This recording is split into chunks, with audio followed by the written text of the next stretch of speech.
یسوع مسیح ناصری کے کبھی اور قادر نام میں آپ سب کی خدمت میں بہت بہت سلام۔ آپ سب کو یہاں دیکھ کر بہت خوش ہیں، یقیناً آپ بھی ہوں گے خوش ہیں۔ ہیلیلویا ہیلیلویا ہیلیلویا، پریز دی لارڈ۔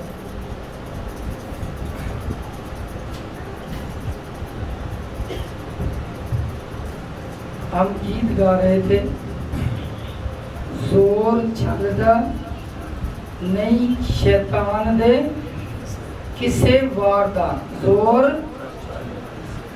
چلدا نہیں شیطان دے کسے واردا، جیدے ول ہے یہوہ انہوں کوئی مار سکتا ہے؟ جیدے ول ہے یہوہ خدا انہوں کون مارتا؟ کیا اس کو کوئی مار سکتا ہے؟ وہ یہوہ خدا کسی کی طرف اور اس کو کوئی مارے، ایسا ہو سکتا ہے؟ میں یہ سمجھتا ہوں کہ ایسا ممکن ہی نہیں، کیونکہ وہ خداوندوں کا خدا ہے، پریز دی لارڈ۔ وہ محافظ خدا ہے، وہ اپنے لوگوں کی حفاظت کرنا جانتا ہے، پریز دی لارڈ۔ یہی وجہ ہے کہ اگر یسایہ کی کتاب اس کا 59 باب 59 اور اس کی پہلی آیت پڑھیں تو اس میں لکھا ہے خداوند کا ہاتھ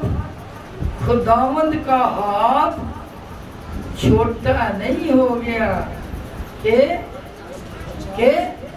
بچا نہ سکے، اور اس کا کان بھاری نہیں کہ جی ہاں جی پڑھیے پلیز۔ خداوند کے کلام میں یوں لکھا ہے، دیکھو خداوند کا ہاتھ چھوٹا نہیں ہو گیا کہ بچا خداوند نہ کا سکے۔ ہاتھ چھوٹا نہیں ہو گیا، خداوند کا ہاتھ ہے، اور وہ اتنا ہی رہتا، وہ چھوٹا نہیں ہوتا۔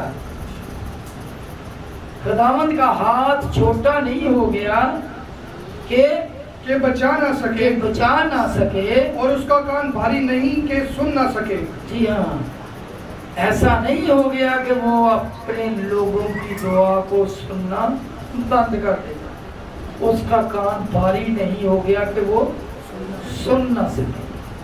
وہ کان سے سنتا بھی ہے، وہ سمیع و بصیر خدا ہے، وہ سنتا بھی ہے اور دیکھتا بھی ہے، بصارت بھی رکھتا ہے۔ خداوند کا کان چھوٹا نہیں کہ بھاری نہیں کہ بچا نہ سکے، ہاتھ چھوٹا نہیں ہو گیا۔ اس کا مطلب پہلے تو بڑا تھا جو ابھی بچا نہیں سکتا، کیا چھوٹا ہو گیا؟ نہیں، یہی سوال ہے۔ خداوند کا ہاتھ چھوٹا نہیں ہو گیا کہ بچا نہ سکے، خداوند کا ہاتھ کان بھاری نہیں ہو گیا کہ سن نہ سکے۔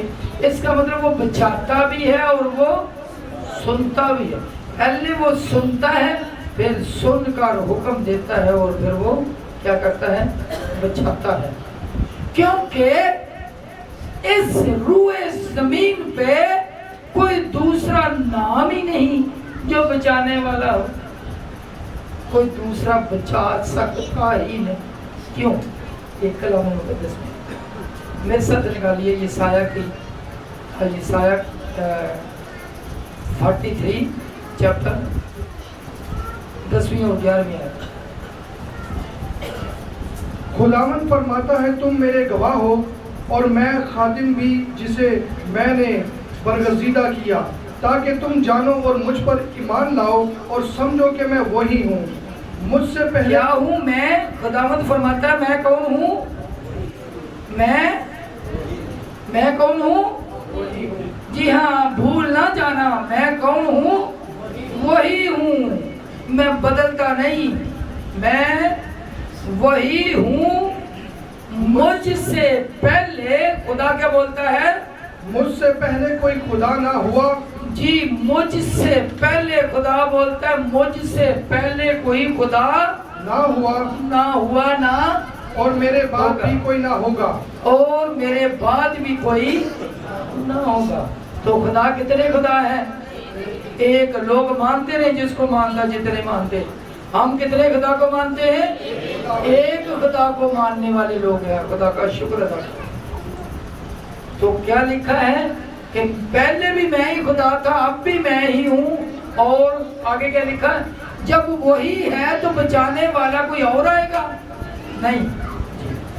میں ہی یہوہ ہوں اور میں ہی، کیا خداوند فرماتا ہے؟ میں ہی یہوہ ہوں، میں ہی یہوہ ہوں اور میرے سوا کوئی بچانے والا نہیں۔ میرے سوا، خداوند کیا فرماتا ہے؟ میرے سوا کوئی جی ہاں، یہ سمجھنے کی بات ہے ہمارے لیے۔ خداوند فرماتا ہے میرے سوا کوئی بچانے والا ہے ہی نہیں، ہو ہی نہیں سکتا۔ پہلے بھی میں تھا، ابھی بھی میں ہوں۔ تو جب وہی ایک خدا ہے تو صرف وہی خدا بچانے والا ہے، وہی بچاتا ہے۔ وہ صرف ایسے نہیں بچاتا، جو اس کے مقدسین ہوتے ہیں ان پر خاص نظر کرتا ہے۔ پہلے تو یہ سب چلے ہم مقدسین ہیں بھی یہ نہیں۔ پطرس کا پہلا خط دوسرا باب اس کی 9ویں آیت میں کیا لکھا ہے؟ تم ایک مقدس قوم، شاہی، تم ایک برگزیدہ نسل، شاہی کہنے کا فرقہ، بھائی جی پڑھ دیجیے۔ لیکن تم ایک برگزیدہ نسل، تم ایک برگزیدہ نسل، شاہی کاہنوں کا فرقہ، عام نہیں کاہن، شاہی کاہن، شاہی کاہنوں کا فرقہ، مقدس قوم اور جی ہاں، تم ایک برگزیدہ نسل، شاہی کاہنوں کا فرقہ، اور قوم کیسی ہو؟ مقدس قوم۔ کیسی قوم؟ کیسی قوم؟ مقدس قوم۔ تم ایک مقدس قوم اور ایسی امت ہو جو خدا کی خاص ملکیت ہے۔ جی ہاں، خدا کی اگر لکھا ہوتا نا خدا کی ملکیت تو اتنا ہی کافی تھا، لیکن یہاں پہ کیا لکھا؟ خدا کی خاص ملکیت۔ کیا جی؟ اور ایسی نہیں، دوبارہ پڑھیے، خدا کی خاص ملکیت ہے۔ خاص ملکیت۔ خدا کا شکر ہے، کئی آیات میں زبانی بول دیتا ہوں، لیکن بہت اچھا لگتا ہے جب بائبل مقدس کے اوپر سے پڑھا جائے تو اور زیادہ اس بات کی تصدیق ہو جاتی ہے۔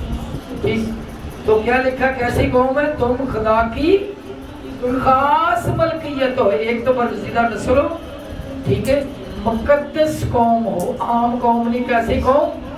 مقدس۔ میں یہ سمجھتا ہوں خدا کا شکر ادا کرتے ہیں، خداوند نے اپنے لوگوں کو سرٹیفائیڈ کر دیا، سرٹیفکیٹ دے دیا، کیسا؟ مقدس ہونے کا۔ کیا لکھا؟ تم ایک مقدس قوم اور ایسی ملکیت، ایسی امت ہو جو خدا کی خاص ملکیت ہے، تاکہ اس کی خوبیاں ظاہر کرو جس نے تمہیں تاریکی سے اپنی عجیب روشنی سے بلایا ہے۔ شکریہ جی۔ جب بچانے والا ایک ہے یہوہ خدا، اور اپنی قوم کو بچانے پر وہ قادر ہے، تو جب خاص ملکیت ہے تو اپنے خاص مقدسین کے بارے میں کیا فرماتا ہے؟ وہ فرماتا ہے سیموئیل کی پہلی کتاب اس کا 16واں باب اور اس کی 21-22 آیت، اس میں فرماتا ہے میرے ممسوحوں کو نہ چھوؤ۔ اور داؤد ساؤل کے پاس آ کر اس کے سامنے کھڑا ہوا اور ساؤل اس سے محبت کرنے لگا۔ چلیں زبور میں پڑھتے ہیں، زبور 105۔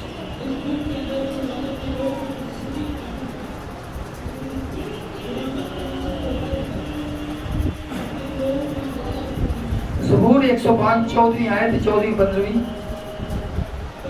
اور اس نے کسی آدمی کو ان پر ظاہر نہ کرنے دیا، ظلم نہ کرنے دیا، ظلم نہ کرنے دیا۔ دوبارہ پڑھیے گا۔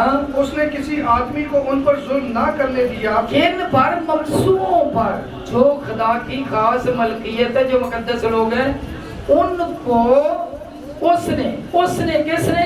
خدا نے یہوہ خدا نے کسی آدمی کو کسی شخص کو ان پر ظلم نہ کرنے دیا بلکہ ان کی خاطر اس نے بادشاہوں کو دمکایا. اس نے کس کو دمکایا؟ بادشاہوں کو دمکایا. خدا کے لوگ جو ہوتے ہیں ان کی خاطر خدا کس کو دمکاتا ہے؟ چھوٹوں کو نہیں پکڑتا. کس کو پکڑتا ہے؟ بڑوں کو پکڑتا ہے، بادشاہوں کو پکڑتا ہے، پریزیڈنٹ کو پکڑتا ہے، وزیر اعظم کو پکڑتا ہے. جو بادشاہ ہوتے ہیں قوم کے بڑے ہوتے ہیں ان کو پکڑتا ہے اور ان کو کیا بولتا ہے؟ ان کو دمکاتا ہے. اور کیا بولتا ہے؟ میرے ممسوعوں کو کوئی ہاتھ نہ لگائے. پڑھیے گا. اور کہا کہ میرے ممسوعوں کو ہاتھ نہ لگاؤ. جی ہاں، میرے ممسوعوں کو کوئی ہاتھ نہ لگاؤ اور میرے نبیوں کو کوئی نقصان نہ پہنچاؤ. جی ہاں، خدا خود فرماتا ہے، خود بچاتا ہے. ان کو بچاتا ہے؟ مقدس لوگوں کو، ممسوعوں کو. جو ممسوع ہوتے مسح شدہ لوگ ہوتے. اور پھر ہمیں بھی دیکھنا ہے کیا ہم ممسوع ہیں؟ مقدس قوم تو ہیں، لیکن کیا ہم واقعی اپنی اس پاکیزگی کو ہم برقرار رکھتے ہیں؟ کلام مقدس متی رسول کی معرفت لکھی گئی انجیل مقدس 28واں باب 18ویں آیت میں لکھا ہے، یسوع مسیح نے فرمایا، کیا فرمایا؟ آسمان اور زمین کا کل اختیار مجھے دیا گیا ہے. میرے پاس آسمان اور زمین کا کل اختیار خدا کے پاس، ہمارے یسوع کے پاس. آسمان کا اختیار بھی یسوع کے پاس، زمین کا اختیار بھی. یعنی کل یونیورس کا اختیار کس کے پاس ہے؟ کل کائنات کا اختیار کس کے پاس ہے؟ جب مختار کل وہ خود ہے تو پھر تو ہر چیز اس کے اندر ہے. ہوا اس کے اندر، پانی اس کے اندر، زمین کا لرزنا کس کے پاس؟ تو اسی کے پاس. آندھی اور طوفانوں کا آنا کس کے پاس؟ یسوع کے پاس. اگر پیدائش میں پڑھیں پہلا باب اس کے دوسری آیت میں لکھا، پانی کی سطح پر خدا کی روح جنبش کرتی تھی اور وہی روح جب بدن کے روپ میں آ گئی تو کیا ہوا؟ وہ پانی پر چل کے دکھا دیا. پہلے سطح پر جنبش اور پھر پانی پر چل کے دکھا دیا. یعنی پانی بھی اس کا حکم مانتے ہیں، پانی کو جیسے بھی کوئی استعمال کرے. ایک دفعہ ایسا ہوا کہ یسوع اپنے شاگردوں کے ساتھ جا رہے تھے، تو جھیل میں جب جا رہے تھے تو وہاں جھیل میں ایک طوفان آیا اور پانی کشتی کے اندر آنا شروع ہو گیا. پانی سے کشتی بھرنے لگی اور ڈوبنے لگی. اور شاگردوں نے بولا، ہے استاد تو سو رہا ہے، ہم تو مرے جاتے ہیں، ابھی کشتی ڈوبنے کو ہے. تو یسوع نے اٹھ کر ہوا اور پانی کو جھڑکا، ڈانٹا اور طوفان اسی وقت تھم گیا. اس کا مطلب آسمان اور زمین کا کل اختیار جو اس نے بولا مجھے دیا گیا صحیح ہوتا.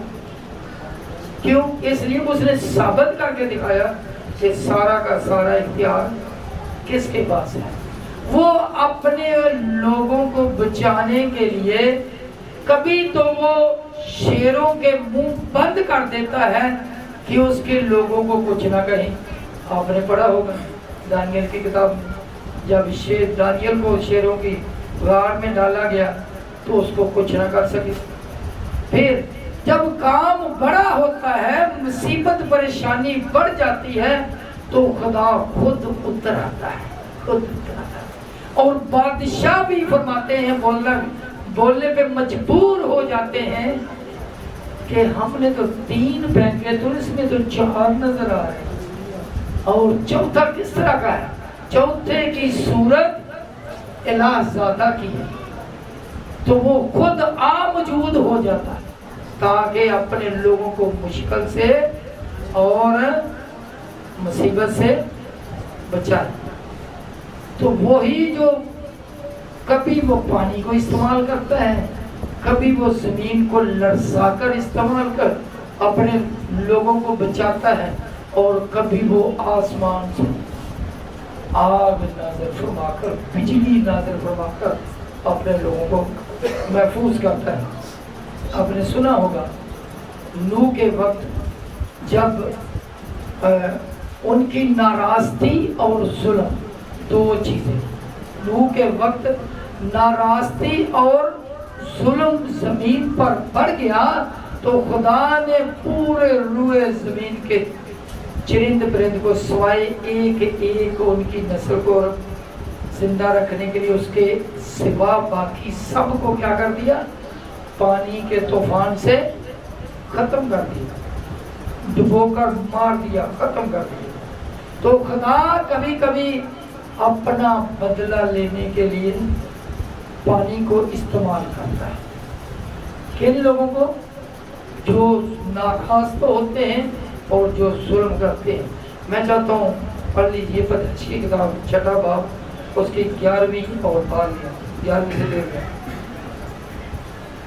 پر زمین خدا کے آگے ناراض ہو گئی تھی اور زمین کی کیا مجال کا ناراض تو ہو، زمین پر جو لوگ ہیں ان کی وجہ سے ناراض ہوئی کہ ان کے کام ناراض تھی. کس طرح؟ پر زمین خدا کے آگے ناراض ہو گئی تھی اور وہ ظلم سے بھری تھی.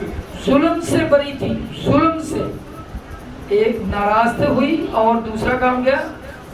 لوگوں میں ناراضگی تھی، گناہ پایا جاتا تھا اور دوسرا کیا کام کرتے تھے؟ ظلم کرتے تھے، ظلم. جی. اور خدا نے زمین پر نظر کی اور دیکھا کہ وہ ناراض ہو گئی ہے کیونکہ ہر بشر نے زمین پر اپنا طریقہ بگاڑ لیا تھا. جی ہاں، ابھی بھی بہت سارے بشر اپنا طریقہ بگاڑ کے بیٹھے ہوئے ہیں اور ظلم کا بازار گرم کیے ہوئے ہیں اور کیا سوچ رکھتے ہیں کہ جو خدا کے مقدسین ہیں ان کو کسی نہ کسی طریقے سے تنگ کیا جائے، پریشان کیا جائے. لیکن کیا وہ خدا جو ہمارا خدا یہوہ خدا وہ سو جاتا ہے؟ وہ زندہ خدا ہے، لکھا ہے وہی بچانے والا. جی ہاں. تو جو ظلم کرتے ہیں خدا ظلم کرنے والے کو کبھی بھی برداشت ہی نہیں کرتا. جی. اور خدا نے نوح سے کہا کہ تمام بشر کا خاتمہ میرے سامنے آ پہنچا ہے کیونکہ ان کے سبب سے زمین ظلم سے بھر گئی. سو دیکھ میں زمین سمیت ان کو ہلاک کروں گا. شکریہ جی. زمین سمیت ان کو کیا کروں گا؟ ہلاک کروں گا. جب کسی جگہ پہ ظلم بڑھ جاتا ہے تو وہاں پہ خدا سب کو پھر ہلاک کر دیتا ہے، پھر نہیں لحاظ کرتا. کیوں؟ لکھا ہے میرے ممسوؤں کو نہ چھوؤ. جو اس کے ممسوؤں کو، ان کے برگزیدوں کو ہاتھ لگاتے ہیں، چھیڑ خانی کرتے ہیں، ان پر ظلم کرتے ہیں، اب کسی بھی طریقے سے کریں تو خدا برداشت کرتا ہے؟ کرتا ہے؟ نہیں. اگر یونا کی کتاب اس کا 1 باب اس کی 2 آیت پڑھیں تو وہاں پہ بھی لکھا ہے کہ جو ان کی بد کرداری تھی، ان کا جو گناہ تھا وہ آسمان تک پہنچ گیا تھا. پہلے 2 آیت.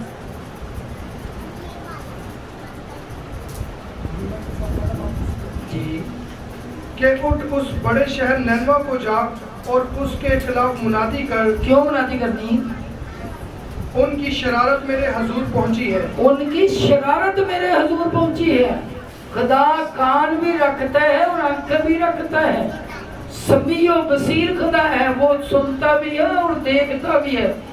جس کی شرارت خدا تک پہنچتی ہے اور اس کے مقدسین پر ظلم اور زیادتی کرتے ہیں، اور کیا ہے؟ خدا اس کا حساب لیتا ہے. اور کیسے لیتا ہے؟ ایسے نہیں زبانی دکھاتا ہے. اور کیسے دکھاتا ہے؟ کبھی وہ آسمان سے بارش کی صورت میں، پانی کی صورت میں، اور ڈبو دیتا ہے، سب کچھ ڈبو دیتا ہے.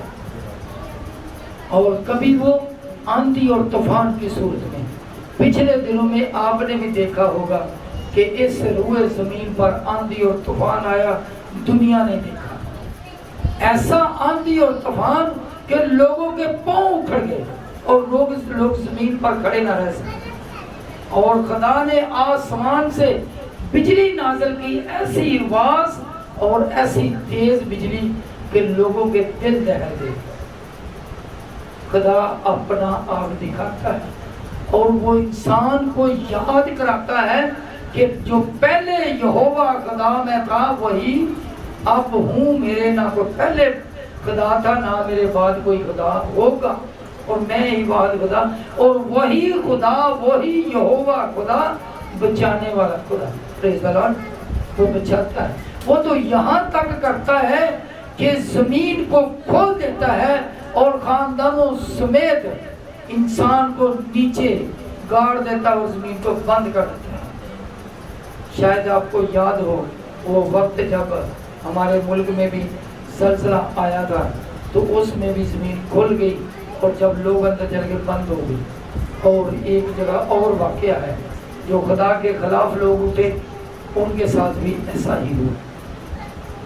تو خدا اپنے لوگوں کا بدلہ لینا جانتا ہے. پانی میں کی صورت میں اور جب اس کا غصہ بڑھتا ہے تو پھر بجلی کی صورت میں کڑاکے کی بجلی جس سے بڑے بڑے بہادروں کے دل دہل جاتے ہیں. اور پانی کے اندر گاڑیاں ایسے تیرتی ہیں جیسے تنکا اور خاندانوں خاندان سمیت لوگ ڈوب جاتے ہیں. تو ظلم کا جو بازار سرگرم رکھتے ہیں جو خدا کے مقدسین پر ظلم کرتے ہیں اس کو کوئی روئے زمین پر کوئی جگہ مل سکتی ہے؟ جدھر جائے گا خدا موجود, جدھر جائے گا خدا موجود. جب جو اپنے آپ کو ایماندار سمجھتے ہیں یا جو خدا کے لوگ کہلاتے ہیں سب کا ایمان ہے کہ خدا ہر جگہ موجود ہے. جب وہ ہر جگہ موجود ہے تو کہاں سے بچیں گے, کیسے بچیں گے؟ اسی لیے تو لکھا ہے زندہ خدا کے ہاتھوں میں پڑنا ہولناک بات ہے. کیسی بات ہے؟ ہولناک بات ہے. اس لیے کون ہے جو خدا کے سامنے ٹھہر سکے؟ میرے ساتھ نکالیں زکریا کی کتاب 2 باب اس کی 8ویں آیت. اس میں لکھا ہے کہ تم کیسے ہو, میں تم سے کتنا پیار کرتا ہوں, کیسے عزیز رکھتا ہوں, اتنا عزیز رکھتا ہوں کہ جو تمہارے بدن کا سب سے نازک ترین حصہ ہے اس کا بھی سینٹر والا حصہ.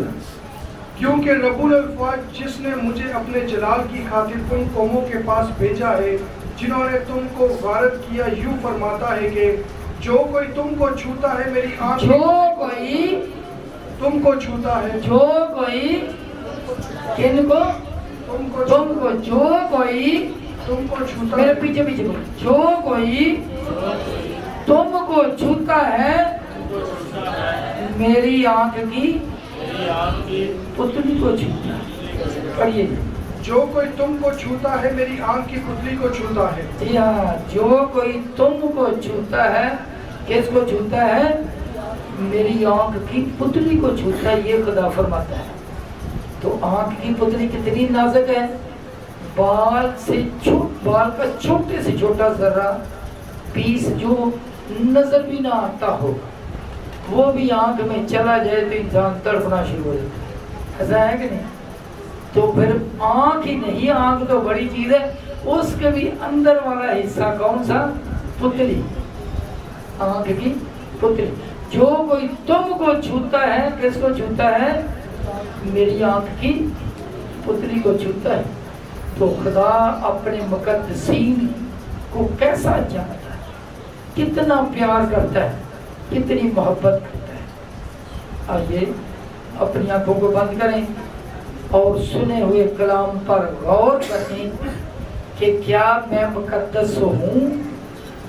کیا میں مقدس ہوتے ہوئے بھی دنیا داری میں تو نہیں پڑ گیا یا پڑ گئی؟ کیا خدا میرے ساتھ ہے؟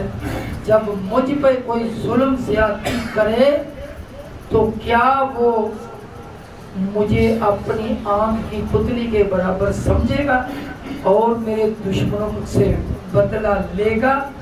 آئیے موقع ہے.